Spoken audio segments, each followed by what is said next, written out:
अस्सलाम वालेकुम दोस्तों, मेरा नाम सैयद आकिब है और आज टेक्निकल स्किल्स के एक नए ट्यूटोरियल के साथ मैं हाज़िर हूँ। तो दोस्तों, आज हम सीखेंगे स्लो ब्राउजिंग का जो इशू आता है इंटरनेट में, वो किस वजह से आता है, उसकी वजूहत देखेंगे। तो शुरू करने से पहले मेरी रिक्वेस्ट है कि आप मेरे चैनल को सब्सक्राइब कर दें, लाइक कर दें और बेल के आइकन को प्रेस कर दें। तो चलें शुरू करते हैं। सबसे पहले मैंने कुछ चीज़ें जो हैं इसके लिए लिख के रखी हैं, वो मैं आपके साथ शेयर कर देता हूँ, प्रॉब्लम्स और उनके सोल्यूशन। तो प्रॉब्लम्स देखते हैं कि किस वजह से आती है। प्रॉब्लम सबसे पहली जो है वो आती है आपकी आईएसपी की तरफ से, जो कि आपका इंटरनेट सर्विस प्रोवाइडर होता है, जैसे कि पीटीसीएल होता है, जोंग होता है, वाई ट्राइब होता है और आपका जो एरिया नेट वाले होते हैं वो होते हैं। और दूसरा जो है आपके वाईफाई का पासवर्ड होता है, जो कि आपके इर्द गिर्द लोगों को पता चल जाता है और वो इस्तेमाल कर रहे होते हैं और आपकी इंटरनेट की स्पीड जो है वो स्लो हो जाती है। तो आपको इसको कैसे सिक्योर करना है वो मैं आपको बताता हूँ, इसका सोल्यूशन। तो आईएसपी की तरफ से जो इशू आता है, आपको ये करना होता है कि आपने उनको कॉल करनी होती है और उनसे रिक्वेस्ट करनी होती है कि हमारा जो इंटरनेट है स्लो हो गया है, काइंडली इसको सही कर दें। तो वो आपका इंटरनेट जो है वो सही कर देते हैं। ये आपके अख्तियार में नहीं होता, ये आईएसपी की तरफ से होता है। आपको जस्ट उनको कॉल करनी होती है और रिक्वेस्ट करनी होती है। जो आपके अख्तियार में होता है वो होता है आपका पासवर्ड। और पासवर्ड को आपको कैसे सिक्योर करना है, इसके 3 मेथड होते हैं, जो मैं आपको एक एक करके बताता हूँ। उसके लिए आपको जाना पड़ेगा अपने ब्राउज़र में और आपके मोडेम का जो भी गेटवे है आपको उसको खोलना पड़ेगा। जैसे अमूमन 192.168.1.1 के होते हैं। और यूज़र नेम और पासवर्ड इसमें देना होगा। यूज़र नेम और पासवर्ड आपको अपने मोडेम का पता होगा और मोडेम के पीछे भी लिखे हुए होते हैं, आप वहाँ से भी देख सकते हैं। अच्छा, ये मैं आपको बता रहा हूँ पीटीसीएल के कंसोल पे, लेकिन यही मेथड जो है टीपी लिंक और डी लिंक पे भी काम करता है। जैसे इसमें तीसरे नंबर पे शो कर रहा है, उसमें ये करेगा कि आपको दूसरे पे, 5वें पे, 7वें पे शो करेगा। जैसे प्लेसमेंट चेंज होती है, जगह चेंज होती है, लेकिन काम यही होता है और यही काम मतलब है कि जो आपको तरीका मैं बताऊँगा वही तरीक़ेकार उसमें भी चलेगा।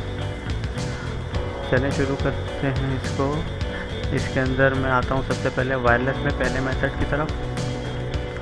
तो इसमें होता ये है कि ज़्यादातर लोग अपने वाईफाई का पासवर्ड चेंज कर देते हैं और ये कि जो है वाईफाई का पासवर्ड चेंज करना भी काम करता है। लेकिन अब कुछ एंड्रॉयड की एप्लीकेशंस ऐसी आती हैं, जैसे कि WPS के नाम से और भी कुछ एप्लीकेशंस हैं जो कि आपका वाईफाई का पासवर्ड शो कर देती हैं। तो अब ये मेथड इतना सिक्योर नहीं रहा, लेकिन फिर भी अगर कुछ ना हो तो कम से कम ये पासवर्ड चेंज करके आप कुछ वक्त के लिए अपना जो है इंटरनेट सिक्योर कर सकते हैं। दूसरा मेथड मैं आपको बताता हूँ। दूसरा मेथड जो है वो है मैक फ़िल्टर का। मैक फ़िल्टर में होता ये है कि आपके 4 या 6 जितने भी डिवाइसेस हैं उसके आप मैक एड्रेस लेके आप मैक फ़िल्टर के अंदर ऐड करवा देते हैं। और इसको किस तरीके से ऐड कराते हैं और किस तरीके से ये काम करता है, उसका एक मुकम्मल ट्यूटोरियल मैं ऑलरेडी बना चुका हूँ। तो उसका डिस्क्रिप्शन के अंदर मैं आपको लिंक दे दूँगा और नोटिफिकेशन में भी दे दूँगा, वहाँ से जाके देख सकते हैं। और तीसरा जो मेथड है वो होता है आपका लैन के ज़रिए। तो आपका जो भी गेटवे होता है, जैसे 192.168.1.1, तो उसका एक पूरा लूप होता है जो कि 192.168.1.2 से लेके 254 तक होता है। और 254 तक का जो लूप होता है उसको असाइन करता है DHCP। DHCP का काम ये होता है कि जो भी आपके वायरलेस डिवाइस आपके मोडेम से कनेक्ट होगी वो ऑटोमेटिक उसको एक IP असाइन कर देगा। तो इसके ज़रिए हम कैसे सिक्योर करेंगे वो मैं आपको बताता हूँ। कि आपने करना ये है कि अपना DHCP जो है उसको ऑफ़ कर देना है।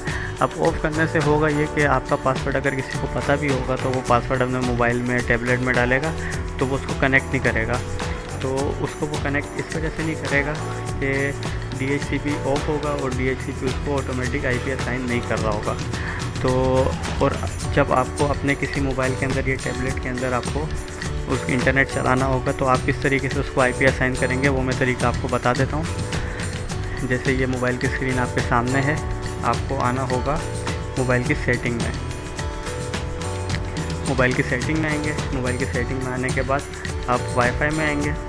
वाईफाई में आने के बाद जो भी आपका राउटर होगा उसके ऊपर आप प्रेस करके रखेंगे और ये ऑप्शन खुलेगा फॉरगेट का और मॉडिफाई नेटवर्क का। तो आपको आना है मॉडिफाई के अंदर। मॉडिफाई में आएंगे तो आपको ये कुछ ऑप्शन शो कराएगा जिसके अंदर शो पासवर्ड और एडवांस ऑप्शन के नाम से होगा। तो आपको आना है एडवांस ऑप्शन में। एडवांस ऑप्शन में आ गए और इसके में देखें नीचे और ऑप्शन खुले हैं। इसमें एक ऑप्शन है DHCP का। तो DHCP तो हमने ऑफ़ कर दिया है, तो हम यहाँ से भी ऑफ़ कर देंगे। इसको लेके आ जाएंगे स्टैटिक का, जिसमें हम मैनुअली IP असाइन करते हैं। इसको स्टैटिक या मैनुअली IP कह सकते हैं। और यहाँ पे जो है आपको अपनी IP देनी पड़ेगी। जैसे आपका 192.168.1.1 का पूल था, तो वो था 2 से लेकर 254 तक। तो यहाँ पे आप उसको IP देंगे। वैसे कोशिश करें कि जब आप IP दें तो उसको IP 192.168.100 से ऊपर की IP दें उसको, ताकि किसी के साथ कॉन्फ्लिक्ट ना करे वो। और गेटवे जो है आपका वो 192.168.1.1 ही आएगा। जैसे आप ये देख रहे हैं, यहाँ पे आपकी IP आएगी 2 से लेकर 254 तक, कोई सी भी दे सकते हैं आप IP। और ये आपका गेटवे होगा 192.168.1.1 का, और यहाँ से आके आप सेव करा देंगे। तो आपका जो भी मोबाइल या टैबलेट है वो कनेक्ट हो जाएगा। और अगर कोई अदर पर्सन होगा जिसको आपका वाईफाई का पासवर्ड पता होगा, वो आपका वाईफाई का पासवर्ड मिलाएगा, लेकिन उसका इंटरनेट कनेक्ट नहीं होगा क्योंकि DHCP आपका ऑफ होगा। तो इस तरह से आपका इंटरनेट कनेक्ट हो जाएगा। तो दोस्तों, उम्मीद है आपको आज की वीडियो पसंद आएगी। और अगर कोई प्रॉब्लम हो, कुछ मसला हो, तो आप मुझसे कमेंट में पूछ सकते हैं। तब तक के लिए अल्लाह हाफ़िज़।